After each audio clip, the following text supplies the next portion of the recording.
Hello guys, magandang araw sa inyong lahat. So isang araw na naman ng vlog, isang serye na naman ng pakikipagkwentuhan. So itong ating video ay pupulusuhan lamang natin yung isa nating kapwa na marunong na rin naman siguro siya mag-DIY. So kaya lang marami lang mga misinterpretation to sa Facebook kung siya ba talaga ay marunong o hindi. So may papanood ako sa inyong video, panoorin natin. So in the end, komentuhan natin, bigyan natin ng opinion, bigyan natin ng pansin kung bakit pa talagang dapat habang nagdi-DIY tayo ay sinasabayan talaga natin ng pag-aaral. So let us watch the video kung ano yung ginawa niya. Okay? Ito mga boss, tuturuan ko kayo paano mag-upgrade ng battery para sa ating solar light. Kita nyo mga boss, maliit yung solar battery nito. Isang piraso lang yung nakalagay, kaya papalitan natin itong 4 na piraso na battery mga boss. Pakadali lang nito gawin mga boss. Tanggalin lang natin itong unang battery na maliit. Putulin lang natin yung wire mga boss. Sa pagputol ng wire dito mga boss, dapat isa-isa lang para hindi mag-short circuit. Putulin natin yung black, tapos yung kulay pula naman na wire galing sa battery. Yan. Tapos tanggalin na natin yung battery dyan. Tapos natin tanggalin tong battery mga bossing. Ipapalit natin tong pinakamalaki na battery. 32,000 mAh yun mga boss. Tingnan yung kaibahan ng mga boss, napakaliit lang. Pero yung maliit mga na battery mga boss, kaya niya hanggang 8 oras sa gabi. Lagyan ko lang to ng double-sided tape para hindi umalog yung malaking battery na ikakabit natin mga boss. Papadikit ko lang to dito.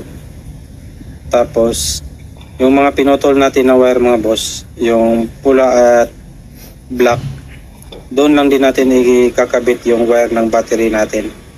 Napakasimple lang yan mga boss. Ito mga boss, same polarity lang. Negative yung black wire natin na pinutol kanina. Doon lang din natin ikakabit. Tapos itong pula naman mga boss, ikakabit lang natin din yan, ganyan. Pagdikitin.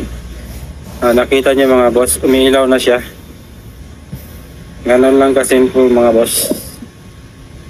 Pag nakikabit na natin yung battery, iilaw na yan agad. Kasi mayroon tong remote mga bossing. Balutin lang natin ng electrical tape yung mga dinugtong natin na wire mga boss para hindi mag short circuit. O yan na mga boss. Nakadikit na, umiilaw na, gumagana na. Diba? Napakadali lang niyang gawin mga boss.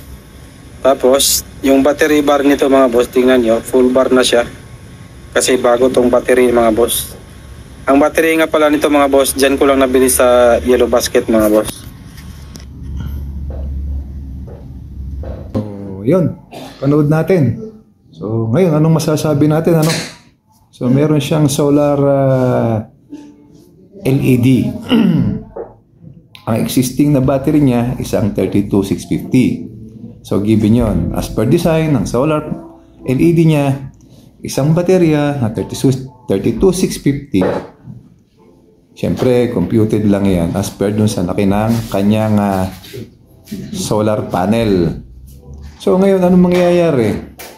Ginawa mong 4. Sa tingin mo ba yung solar panel mo kakasya pa? So samantalang as per design, siya na mismo nagsabi, yung isang baterya niya ay kaya hanggang 8 oras. So kung dinagdagan mo, ano ba mangyayari? Kapos na yung kapasidad ng solar panel mo para kargahan yung 4 na yun. So ano ngayon ang mangyayari? So paki-comment nyo, pag-isipan nyo guys, hindi naman natin dinidiscriminate or kinukutya yung kaalaman ng ating kapwa solarista. Siguro napanood nyo na rito kung kapwa nyo DIY kasama kayo sa FB group. So maging alisto kayo, magsuri kayo kung ipinapanood nyo ba tama na o hindi. Kaya sinasabi ko, sasabayan natin ang pag-aaral, Hindi porke napanood mo, gagayahin mo. Todas ka dyan. That's a wrong. Maling kamalian yan. Malaking kamalian ang gagawin nyo sa buhay nyo. Dahil kuryente ang pinag-uusapan dito. No? So, yun lang. Sa ngayon, guys, kayo na ang bahalang mag-isip. No? Sa nakikita ko, sa opinion ko, at sa computation ko, okay na yung isang baterya na yun. No? Kasi 8 oras naman ang sinabi mo. So, ilang oras ba talaga hanggang ang isang solar LED na gagamitin mo sa isang gabi? Siguro naman 8 hours, okay na yon, no? Saktong-sakto na yun. Kung gusto mo naman dagdagan pa, ay baka siguro dagdagan mo lang ng konti yung capacity mo. Kung magdadagdag ka, maglalaki ka, mag-extend ka, laki mo yung panel mo, no? Para doon sa 4 na yon. Kasi kwentado na yun, computed na yun as per design. Huwag niyong i-alter ang design. No? So, yun lang guys. Thanks for watching. Salamat sa mga tumangkilik sa aking channel. So, kakaunti man tayo rito na manonood. Kung gusto nyo, i-share nyo sa iba. Mga kakilala nyo, wala naman problema. Tayo naman madalang mag-upload. Pero, yakin ko na makada-upload natin. May sense naman yung ating i-upload, matutunan nyo, no? Ma-inspire kayo. Yun lang. God bless. Bye-bye.